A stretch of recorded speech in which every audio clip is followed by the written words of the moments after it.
ಪ್ರೇಮಕ್ಕಾಗಿ ಪ್ರೀತಿಸಿ ಮದುವೆ ಆಗೋದು ಕಾಮನ್. ಇನ್ನು ಕೆಲವರು ಪ್ರೀತಿಸಿ ಮನೆಯಲ್ಲಿ ಒಪ್ಸಿ ಮದುವೆ ಆಗ್ತಾರೆ. ಇನ್ನು ಸ್ವಲ್ಪ ಜನ ಹೇಳ್ದೆ ಕೇಳ್ದೆ ಪ್ರಿಯಕರನೊಂದಿಗೆ ಓಡಿ ಹೋಗೋದನ್ನ ಕೂಡ ಕೇಳಿರ್ತೀವಿ, ನೋಡು ಇರ್ತೀವಿ. ಹಾಗೇನೆ ತಂದೆ ತಾಯಿ ಮಕ್ಕಳು ಪ್ರೀತಿಸಿ ಓಡ್ ಹೋಗಿದ್ರು ಕೂಡ ಕೆಲವೊಮ್ಮೆ ಮತ್ತೆ ಸಂಬಂಧವನ್ನ ಬೆಸೆದುಕೊಳ್ಳೋದನ್ನ ನೋಡಿರ್ತೀರಿ. ಆದ್ರೆ ಇಲ್ಲೊಬ್ಬ ತಂದೆ ಮಗಳು ಪ್ರಿಯಕರನೊಂದಿಗೆ ಓಡಿ ಹೋಗಿದ್ರಿಂದ ಮನನೊಂದ ತಂದೆ ಊರಿಗೆ ಊಟ ಹಾಕಿಸಿ ತಿಥಿ ಕಾರ್ಯವನ್ನ ಮಾಡಿದ್ದಾರೆ. ಇಂತಹದೊಂದು ಘಟನೆ ಬೆಳಗಾವಿಯಲ್ಲಿ ನಡೆದಿದೆ.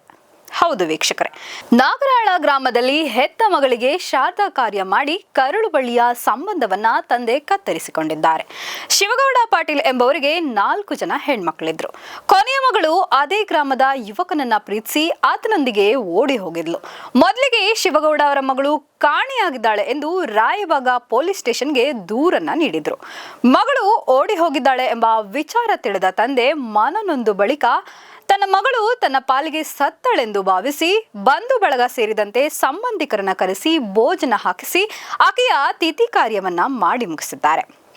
ಹಾಗಾದ್ರೆ ನೀವೇ ಯೋಚನೆ ಮಾಡಿ ಈ ತಂದೆಯ ಮನಸ್ಸಿಗೆ ಅದೆಷ್ಟು ನೋವಾಗಿರಬಹುದು ಅಂತ.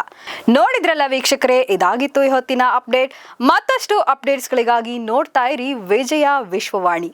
ಇದು ಜನಮನ ಧ್ವನಿ.